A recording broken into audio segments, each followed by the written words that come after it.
Good morning, good afternoon. My name is Vasco Filipe, and I'm heading a team in drug product development of biologics at Sanofi.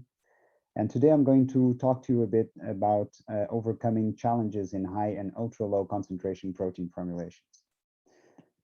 So I've divided the presentation in two different parts, one on high concentration, the second one on low concentration.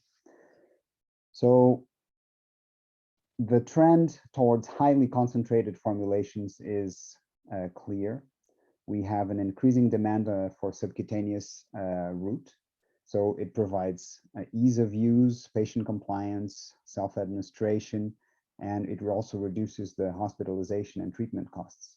If you look at the benchmark of the therapeutic proteins in the last decades, and their concentration versus the year that have been approved, you can see that there is a clear trend towards, first of all, more subcutaneous and higher concentration formulations. However, these have limitations because if you have to now put everything in a small volume, then you actually have a limited injected volume and you need to increase the concentration of these formulations. And this also can lead to the trend of large volume devices. Now, the impact of highly concentrated regimes is mainly on three different parts. It's instability. So it's obvious that the close proximity of proteins, it actually leads to aggregation or more interactions and therefore more aggregation propensity. Also some solubility issues sometimes, and you can see some light scattering of clusters in solution. And also the most important one is viscosity. So at high concentrations, MABs tend to organize themselves in clusters to minimize repulsion. So I've created here a very simplistic way of demonstrating this, and you can see a monoclonal antibody with some negative patches, positive patches, and hydrophobic patches. So the size of antibodies is around 10 nanometers, and when they find themselves in concentrations higher than 150 mg per mil, then they tend to actually organize themselves in a way to minimize repulsion. And at the end, you end up with this sort of a three-dimensional network because the distance between them is actually quite small. And this network is, of course, flexible and it's very dynamic. But this is actually what is leading to the high viscosity. So if you plot viscosity versus concentration of a monoclonal and a polyclonal antibody, you actually see that these are exponential with concentration. So here's three examples of commercial MABs, and you can see that they really differ, but they all really tend to go really high, especially at concentrations, let's say above 150. That's normally the limit that most commercial MABs are formulated nowadays. And then if you look at polyclonal antibodies, they tend to be less viscous than MABs. And we believe that it's because this 3D network is disrupted by this heterogeneity.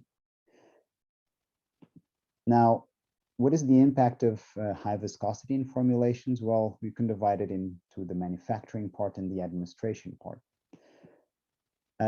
In the manufacturing part, so there's actually, it can impact multiple steps in the process. So the UFDF, where you actually start concentrating the product, you can have something called the Donin effect, which will actually lead to differences in concentration and pH shifts when you try to concentrate very high. Then you have the freeze and thawing with cryoconcentration phenomenon happening. Mixing highly viscous products is difficult. The filtration, you can also have difficulties in with pressure for filtration of highly viscous products. And then there's also the fill and finish. And this one I will develop a little bit more in detail. So with fill and finish today, we use mainly three different pumps, rotary piston pump, the peristaltic pump, and the time pressure pump. The rotary piston pump is not so used nowadays due to all the particle shedding that has been reported in literature. But so these two are still heavily used. And so I'm giving you an example of what can happen when you try to fill with a time pressure pump a highly viscous product. So this is a capability test when we try to fill pre-filled syringes with a product for which the target filling volume was here, is this line here, And then there was the different limits, higher and upper limits and lower limits. And you can see that as we started filling the tubs, the volume in each one of them was actually increasing. And when we were doing in-process controls and we restarted the process, it was decreasing. And there was this pattern that was repeating itself. And it ended up being that, you know, differences in temperature were leading to differences in viscosities, and this was actually causing this. So you have to really be careful when you have highly viscous products, because you can have filling inaccuracy. And also another phenomenon, when you stop to do this in process controls, it can dry, the needle can dry and lead to clogging and to some particles in solution. Now, in terms of administration, the injection forces that are desired are below 10 newtons for manual injection. When you have highly viscous products, as you can see an example here in this table, when you start increasing the concentration of this MAB, you actually start increasing the force that you have to apply in order to deliver it. But if you go to 175, you can see that the force is higher. And if you want to keep the force below 10, you actually have to have more injection time. So an injection time is important for patient compliance. Another detail is that a small concentration and temperature variations can significantly impact the injection times. You can see that here a difference at a MAB that is targeted at 150 with a 10% upper and lower spec, you can actually really have much higher viscosities if you're still inside these specs. And these viscosities, they actually impact the delivery times, as you can see here. Another important detail is that when you have highly viscous and highly concentrated products, you can actually have them a bit yellow. And when you try to compare them to placebo, it's actually quite easy because of the viscosity and the color. So you may not be able to have double-blind clinical trials when you do that. Now, what are the possible solutions to try to solve viscosity issues? So you have a classical approach where you try to either change the primary sequence of your protein or try to vary the pH or the ionic strength. Or you can also use some amino acids like arginine, lysine. They're known to reduce viscosity, but sometimes this is not enough. And so you have other alternatives, which I will describe. So, for example, you can try to combine everything that I've just mentioned and try to do an extensive optimization of the formulation conditions with pH, ionic strength, and some generally regarded as safe excipients to try to bring up their synergy to bring the viscosity down. But sometimes this is not enough, and you may need to actually use non-GRAS excipients. And I will go a little bit more into detail about these molecules. These are hydrophobic salts or small molecules with some viscosity reducing capacity. You also can have reversible MAB nanoclusters. So this has been reported in literature. These clusters have a lower surface area, which lead to lower viscosities. You can also have pastes, which are described currently as a suspension of normally spray-dried MAB in non-aqueous vehicles.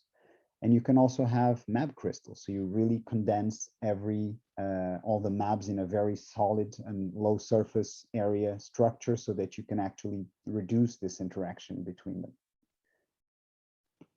Now, I'm going to give you a little bit of detail on one of them. So if you want to disrupt this MAB interactions, this 3D network, one of the solutions I mentioned is to use these small excipients. And these are normally hydrophobic salts, which actually have charge and an hydrophobic part. And the way they work is that they come to connect, to bind very weakly to the MAB. And actually, the plus will go to the minus, the minus to the plus, and then the hydrophobic patches will also kind of cover the MAB in a very weak way. But at the end, they form this protective layer around the MAB, and actually they can disrupt this 3D network that is bringing the high viscosity. So we had an example with two different MABs that we tested, and we saw some very different results. And I think it's important to keep that in mind. So I'm giving you an example with MAP2 here, where we saw 53% reduction. So you can see a graph with viscosity and different formulations that we've tested. So you have the non-formulated bar here at 40 centipoise. And as soon as you put some NaCl, it drops slightly, but not significantly. And you put arginine, it really drops. And then you put a non-GRAS excipient and it drops even further. So in this case was really useful. But in another MAB, you actually do worse. So when you try to add some viscosity reducers, it was actually worse than the original formulation. So all this charge and hydrophobicity that we brought was not really beneficial for this MAB. So the lesson learned is that it really depends the effect that these viscosity reducers have really depend on the MAB, and you have to test them. So in order to have an idea of what are the possibilities that we have, so I try to create these graphs to give you a range of what you can achieve if you try to use these technologies. So this has been described in literature, and there's companies currently using these approaches. But if you try to use normal GRAS excipients, normally you can go, if you put the bar at 20 centipoise, which is currently what is used for manual injection, you have actually, you can go up to 150, 100, a little bit more maybe, but then it starts to get riskier. And then if you want to use maybe non-GRAS excipients, you can really get better results.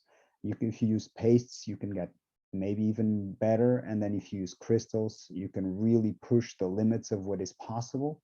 However, this all comes with a risk, right? So the benefit comes with a risk, and I try to plot this here. This is by no means scientific, or it's just to give you an idea that the higher the benefit, the higher the risk. So if you have a new excipient that you have to test and to submit, it will actually cost more money, and you have to have the approval for it and more time. You have also the possibility that these excipients are toxic or immunogenic. And if you go to the pastes and crystals, you will have a complex manufacturing that you have to make sure that you can do in aseptic condition. So this is really the cost benefit is something to take into consideration. But of course, you can reduce viscosity, you can increase the therapeutic dose. You have all these benefits, but you have to weigh them. So now we'll move to the ultra low concentration part. So as you know, so there's a new class of highly active biotherapeutics. The clinical doses of these drugs are 100 to 1,000 times lower than for standard MABs. And the drug product concentrations are also up to 1,000 times lower. So there's two examples here. So there's Blincyto that was approved in 2014. It's a T-cell engager. They call it a BiTE, bispecific T-cell engager. And so you have an example here, and this is formulated at 0.0125 mg per mil. So this is really, really low. And then you have another example, this Besponsa, an ADC that you can see here that was approved in 2017. It's also a quite low concentration. So this is during the drug product is at these concentrations, but then when you have to dilute them in IV bags, then these can really go even lower. And you can have concentrations up to 1 million times lower than what you use in clinical development. So we're talking about nanograms per ml. So the development of these molecules is quite challenging. So there's the potential surface induced adsorption aggregation at various surfaces. You may have to use a complex administration procedure with some coating and special needs for these molecules. And you also have the lack of sensitivity of analytical methods. When you're doing, when you have such low concentrations, there's not a lot of methods that actually work. And then you have safety constraints by working with these molecules. So this is not easy. So when you think about the challenges that you have with trying to develop a drug product in these conditions, so you have the very low clinical doses that I just mentioned, and this will have a consequence in the manufacturing and in the administration part. So in the manufacturing, you have to ensure that you have consistency of concentration throughout all the manufacturing process. And in the administration, you have to ensure that you're giving the right dose to the patient. In terms of the risks, well, they're basically mostly the same. So we're talking about absorption. Very low concentrations, you really have absorption everywhere. Everything that is absorbed, you will see it in the final concentration. So you can actually mitigate this by doing absorption studies before the formulation selection, and really doing some in-use studies where you really study well what is the impact and the absorption at different types of materials. And very often you actually need some surfactants for pre-coating your IV bags and the materials. So I'm giving you an example with a T-cell engager, so we'll call it MAB4 for the manufacturing part. So something that we do is we really need to make sure that all the different materials that are going to be in contact with the drug are tested. So we have to test the bottle, the bags, the connection tubes, the filters, the filling set, the the drug product vials, and also all the containers. So all the pipette tips, the HPLC vials that we use for analytics. So we have to make sure that our low concentration protein is not going to get absorbed everywhere, and then we're going to miss it. So I'm going to give you an example of something we did for a filter. We were testing PVDF versus PES filters, and the target concentration for us throughout the whole process, we could not lose more than 5%. This was our target. So if you look at if you try to filter this protein at 100 micrograms per ml, and you have so two different types of filters, PES and PVDF, when you recover the first mLs that were passing through the filter, with the PVDF filter, you see that the first mLs, they don't contain any protein. So it gradually increases after you continue collecting. Whereas with PES, you recover much faster than with PVDF. So this is an example of how you can compare two different materials and two different filters in this case to select one and see if it's acceptable as well.